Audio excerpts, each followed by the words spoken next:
Daripada sampeyan mondok di sini buang-buang waktu, lebih baik sampeyan pulang lagi ke Banten, amalkan ilmu yang sudah ada, dan syarahi kitab-kitab karangan mbah-mbahmu. Karena kitab tersebut masih perlu diperjelas, dan sangat sulit dipahami oleh orang awam. Mendengar jawaban tersebut, Abuya Dimyati menjawab, "Tujuan saya ke sini adalah untuk mengaji. Kok saya malah disuruh pulang lagi? Kalau saya disuruh mengarang kitab, kitab apa yang mampu saya karang?"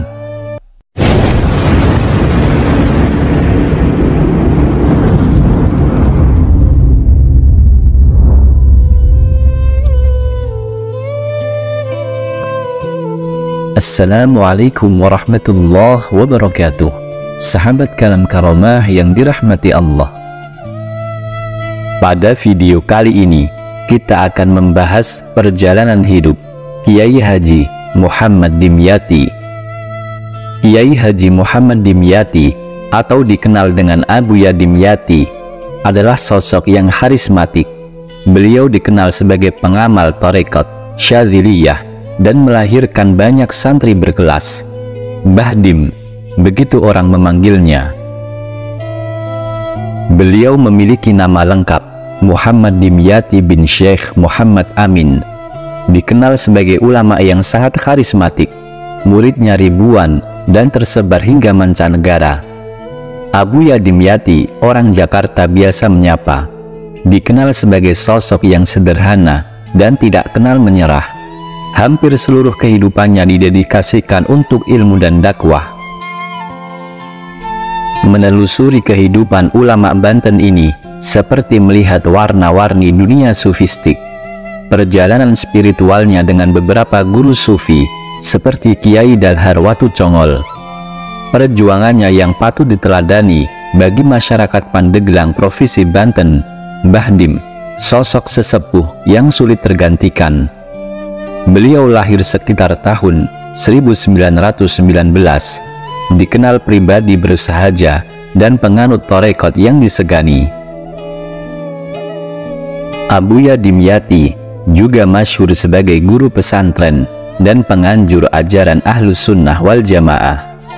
Pondok beliau di Cidahu, Pandeglang, Banten tidak pernah sepi dari para tamu maupun pencari ilmu, bahkan menjadi tempat rujukan para santri, pejabat, hingga kiai.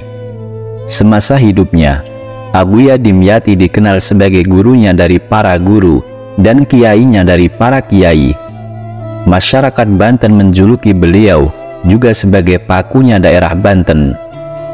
Abuya Dimyati dikenal sosok ulama yang mumpuni, bukan saja mengajarkan ilmu syariah, tetapi juga menjalankan kehidupan dengan pendekatan tasawuf.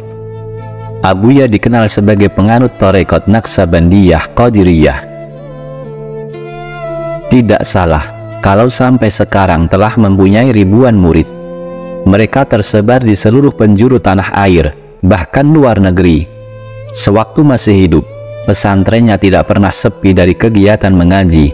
Bahkan Mbah Dim atau Abuya Dimyati mempunyai majelis khusus yang namanya adalah Majelis Seng.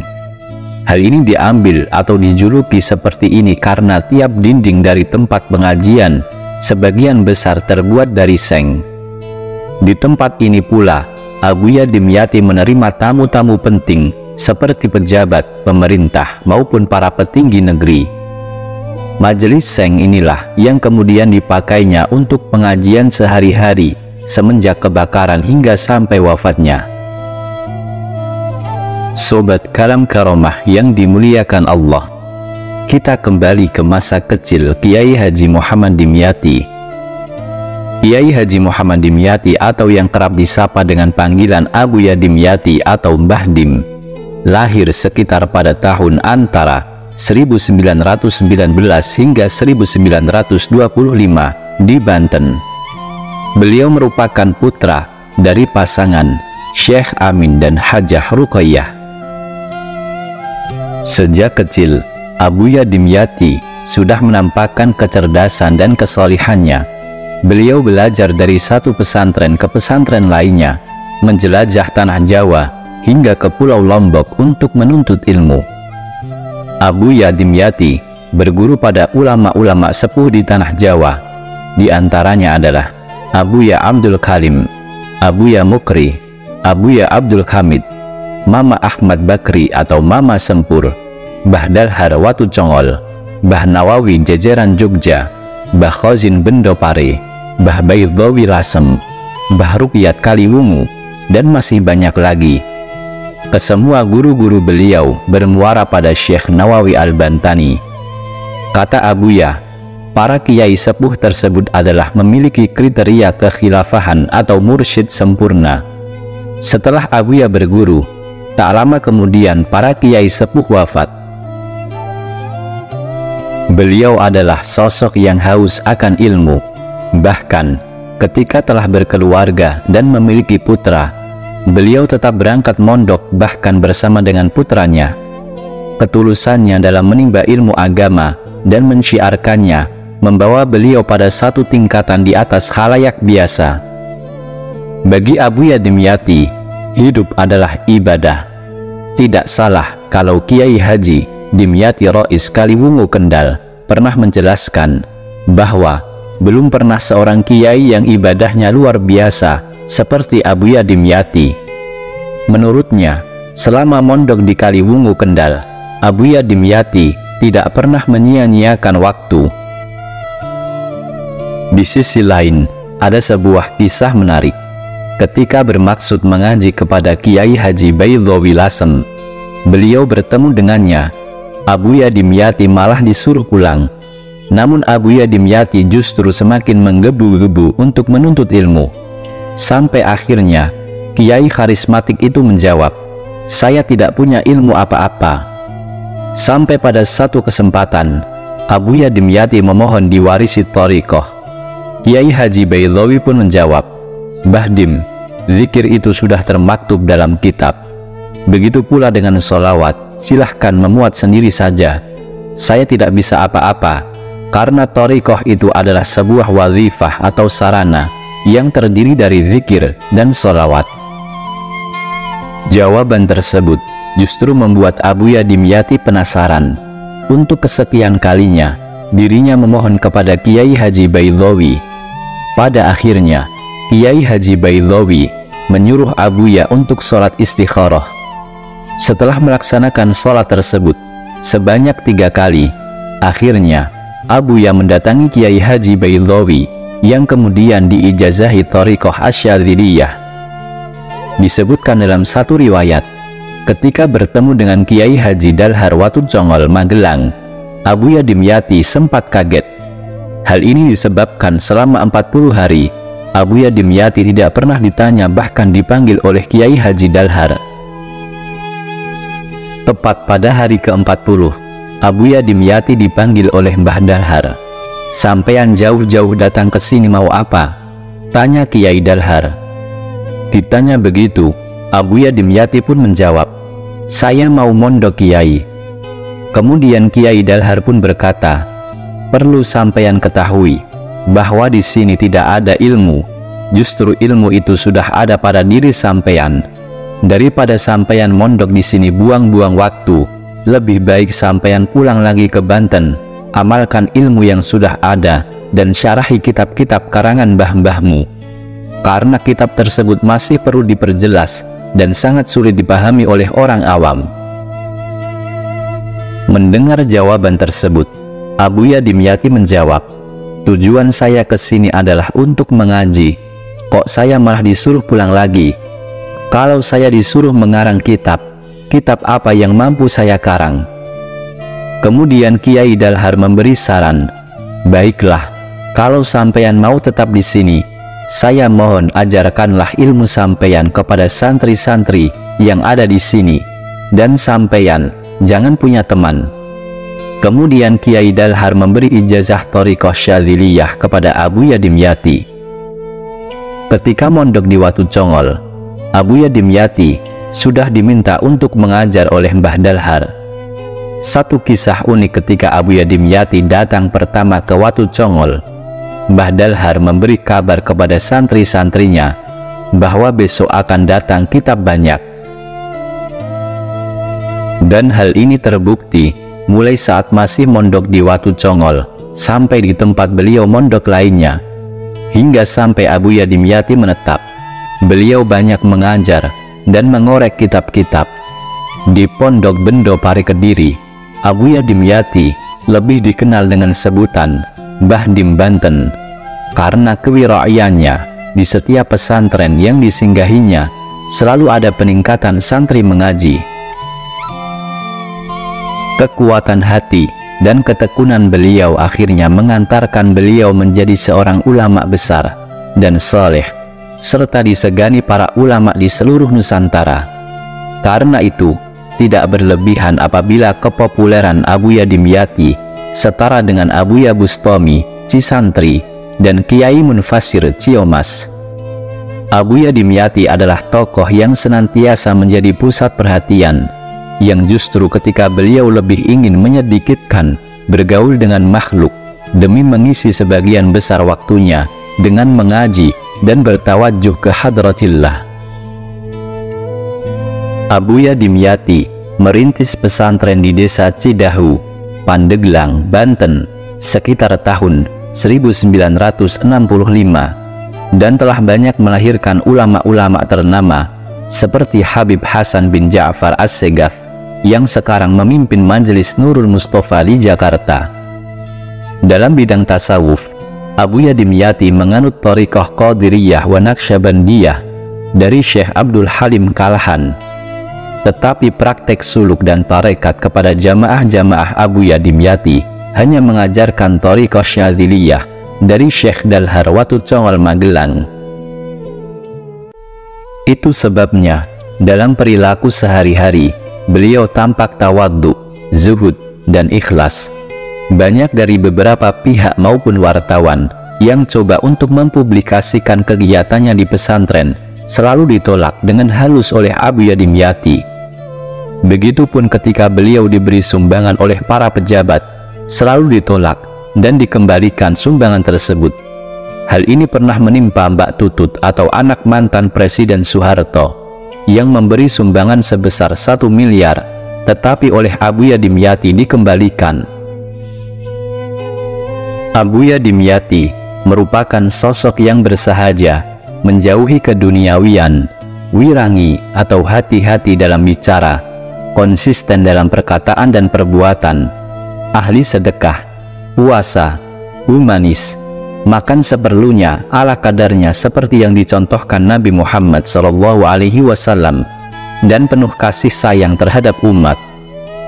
Semasa hidup beliau dikenal sebagai gurunya para guru dan kiainya para kiai, sehingga tidak berlebihan jika Abuya Dimyati disebut sebagai tipe ulama khas alal khas. Masyarakat Banten menjuluki Abuya Dimyati sebagai pakunya tanah Banten, salah satu tanah yang diberkahi. Abuya Dimyati adalah tokoh yang senantiasa menjadi pusat perhatian, yang justru di sisi lain beliau lebih ingin menyedikitkan bergaul dengan makhluk demi mengisi sebagian besar waktunya dengan mengaji dan bertawajuh kepada Allah Subhanahu wa Ta'ala. Abuya merupakan seorang qurra dengan lidah yang fasih, istiqomah selama 40 tahun mengamalkan wirid Al-Quran. Jika sholat tarawih, beliau tidak akan turun untuk sahur kecuali setelah mengkhatamkan Al-Quran dalam sholatnya. Selain dikenal sebagai sosok yang sempurna dalam menjalankan syariat agama, beliau juga dikenal sebagai salah satu ulama yang menjalankan kehidupan pribadi dengan pendekatan tasawuf. Dalam thariqah, beliau menganut thariqah Naqsyabandiyah Qadiriyah. Maka wajar jika dalam perilaku sehari-hari beliau penuh tawadhu, istiqomah, zuhud, dan ikhlas.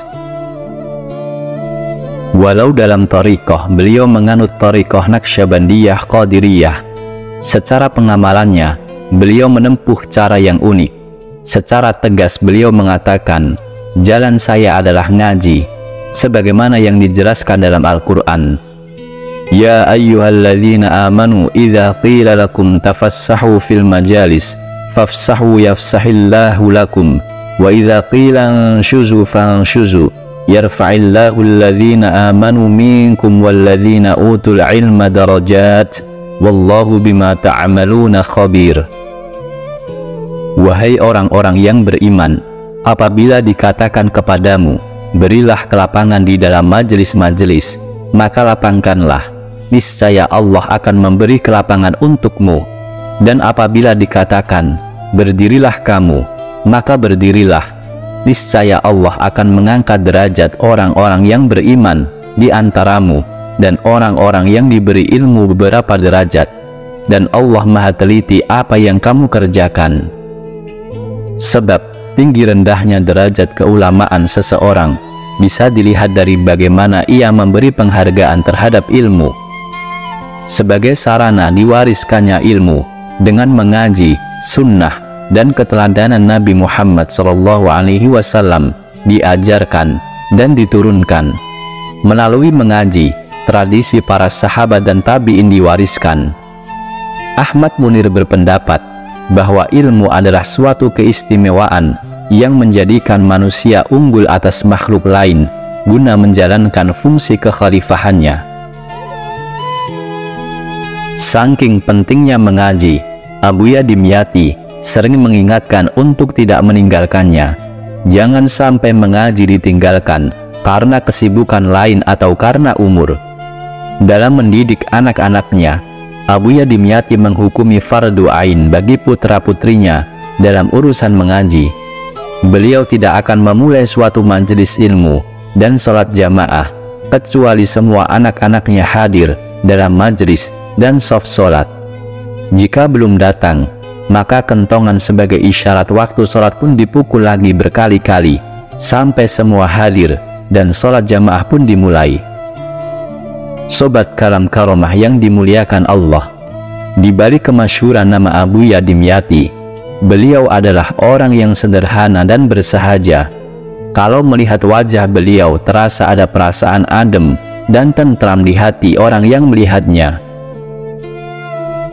Abuya Dimyati dikenal sebagai salah satu orang yang sangat teguh pendiriannya, sampai-sampai karena keteguhannya ini beliau pernah dipenjara pada zaman Orde Baru. Pada tahun 1977, Abuya Dimyati sempat difitnah dan dimasukkan ke dalam penjara. Hal ini disebabkan Abuya sangat berbeda prinsip dengan pemerintah ketika terjadi pemilu tahun tersebut. Abuya dituduh menghasut dan anti pemerintah. Abuya pun dijatuhi vonis selama 6 bulan. Namun 4 bulan kemudian, Abuya Dimyati keluar dari penjara. Abuya Dimyati memiliki beberapa kitab yang dikarang oleh beliau. Yang pertama adalah kitab Minhajul Istisfa. Kitab ini isinya menguraikan tentang Hizib Nasr dan Hizib Ikhfa, dikarang pada bulan Rajab 1379 Hijriyah. Kemudian kitab Aslul Qadri yang di dalamnya khususiat sahabat saat perang Badr, kitab Rasnul Qadri, dan kitab Al-Hadiyatul Jalaliyah di dalamnya membahas tentang Tariqah Asyadziliyah. Di waktu mondok, Abuya Dimyati sudah terbiasa tirakat, tidak pernah terlihat tidur, dan istimewanya adalah menu makan Abuya yang hanya sekedar. Beliau selalu menghabiskan waktu untuk menimba ilmu, baik dengan mengaji, mengajar, atau mutolaah. Sampai sudah menetap pun Abuya masih menjalankan keistiqomahannya dan tidak dikurangi bahkan ditambah. Sobat Kalam Karomah yang dimuliakan Allah, Abuya Dimyati sebagai sosok yang zuhud dan alim tentunya memiliki beberapa karomah. Yang pertama, beliau menghatamkan kitab tafsir Ibnu Jarir dalam waktu yang singkat. Pada tahun 1999, dunia dibuat geger.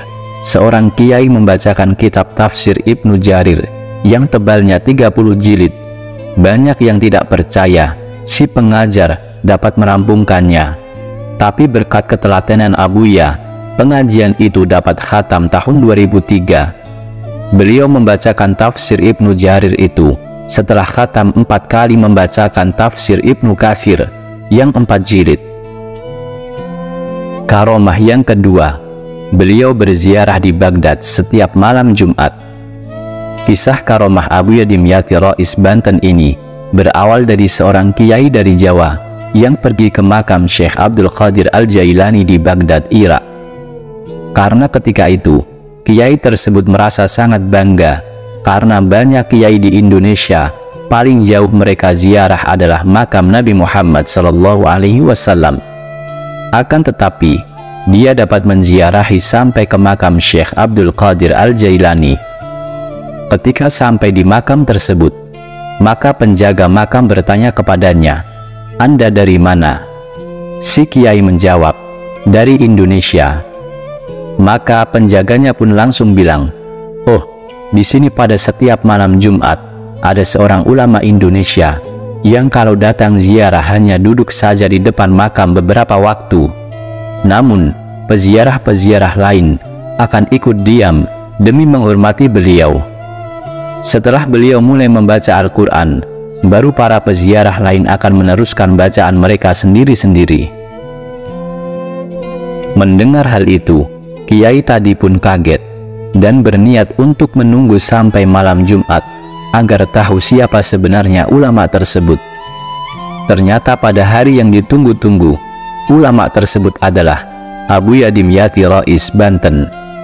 Maka kiai tersebut terkagum-kagum, dan ketika pulang ke Jawa, dia menceritakan bagaimana beliau bertemu dengan Abuya Dimyati di makam Syekh Abdul Qadir Al-Jailani. Ketika itu, Abuya masih di pondok dan mengaji dengan santri-santrinya. Cerita-cerita lain tentang karomah Abuya Dimyati dituturkan dan membuat kita berdecak kagum. Subhanallah, misalkan seperti masa perjuangan kemerdekaan di mana Abuya Dimyati di garis terdepan menantang penjajah, kisah kereta api yang tiba-tiba berhenti sewaktu akan menabrak Abuya di Surabaya, kisah angin Mamiri diutus membawa surat kepada gurunya Kiai Haji Rukyat atau Mbah Rukyat Kaliwungu Kendal. Ada lagi kisah Abuya bisa membaca pikiran orang, kisah nyata beberapa orang yang melihat dan bahkan berbincang dengan Abuya di Makkah, padahal Abuya telah meninggal dunia. Insya Allah kita akan membahas karomah-karomah beliau pada video yang berikutnya. Sobat Kalam Karomah yang dimuliakan Allah, Abuya Dimyati meninggalkan kita semua pada malam Jumat Pahing 3 Oktober 2003 atau 7 Sya'ban 1424 Hijriah. Sekitar pukul 3 pagi, umat muslim, khususnya warga Nahdlatul Ulama, telah kehilangan salah seorang ulamanya, Kiai Haji Muhammad Dimyati bin Kiai Haji Muhammad Amin Al-Bantani di Cidahu, Cadasari, Pandeglang, Banten dalam usia 78 tahun. Mari sejenak kita kirimkan Al-Fatihah untuk beliau. Semoga Indonesia khususnya dan dunia umumnya selalu mendapatkan berkah dari ulama-ulama Nusantara. Semoga kisah ini bisa bermanfaat. Wallahu a'lam bishawab. Wassalamualaikum warahmatullahi wabarakatuh.